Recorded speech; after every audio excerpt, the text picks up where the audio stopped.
Hi friends, ఈరోజు మనం మంచి రెసిపీ శనగపిండితో బోండాలు స్నాక్ ఐటమ్ ఎలా తయారు చేసుకోవాలో చూద్దాము. దానికి కావాల్సిన పదార్థాలు: శనగపిండి ఒక పెద్ద కప్పుతోని ఫ్రెష్గా ఉన్న శనగపిండి తీసుకోండి. ఒక 4 ఉల్లిపాయలు పెద్ద సైజువి సన్నగా తరిగి, పచ్చిమిర్చి ఒక 4-5 సన్నగా తరిగి పెట్టుకోండి. డీప్ ఫ్రైకి సరిపడా ఆయిల్, కొత్తిమీర ఒక కట్ట, కరివేపాకు 2 రెమ్మలు, జీలకర్ర 2 స్పూన్లు, కారం 1 స్పూను, ఉప్పు మీ టేస్ట్కు తగ్గట్టు, అల్లం వెల్లుల్లి పేస్ట్ 1 స్పూను తీసుకోండి. ముందు మనం ఒక బౌల్లో సన్నగా కట్ చేసి పెట్టుకున్న ఉల్లిపాయలు, పచ్చిమిర్చి, ఉల్లిపాయలు పెద్ద సైజువి 4, ఒక 4 పచ్చిమిర్చి సన్నగా కట్ చేసి అందులోనే జీలకర్ర, ఉప్పు, అల్లం వెల్లుల్లి పేస్ట్, ఒక 2 స్పూన్లు కారం.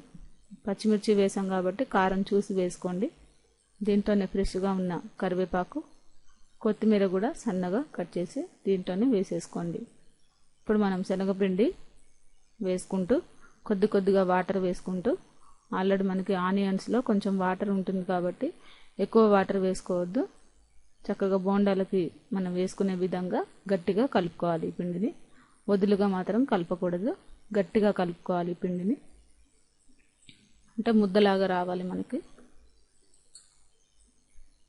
దీన్ని మనం పకోడీలాగా చేసుకున్నా పర్వాలేదు, లేదంటే కొంచెం మనం బోండాలు, అంటే ఇవి బోండాలు కాబట్టి బోండాలకి సరిపడా విధంగా వచ్చేలాగా కలుపుకోండి. దీంట్లో వేడిగా ఉన్న ఆయిల్ కొంచెం దీంట్లో వేసుకుంటే మనకి బోండాలు త్వరగా వేగుతాయి. దీంట్లో కావాలంటే సోడా ఉప్పు కూడా కొద్దిగా వేసుకోవచ్చు. ఇది మనకి రెడీ అయిపోయింది.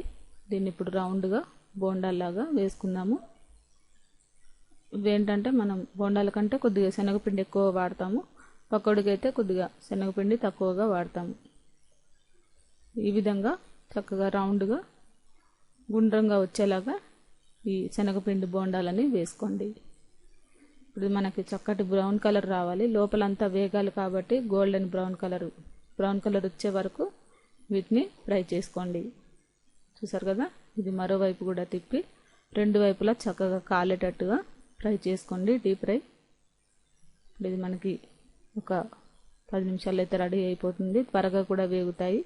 హై ఫ్లేమ్లో చక్కగా వేయించుకుంటే ఈ విధంగా బ్రౌన్ కలర్ వచ్చే వరకు వేయించుకొని, పల్లి కొబ్బరి చట్నీతోని మనం ఈ స్నాక్ ఐటమ్ మార్నింగ్ టిఫిన్ లాగా, లేదంటే ఈవినింగ్ టీ టైంలో కూడా తినడానికి చాలా బాగుంటాయి.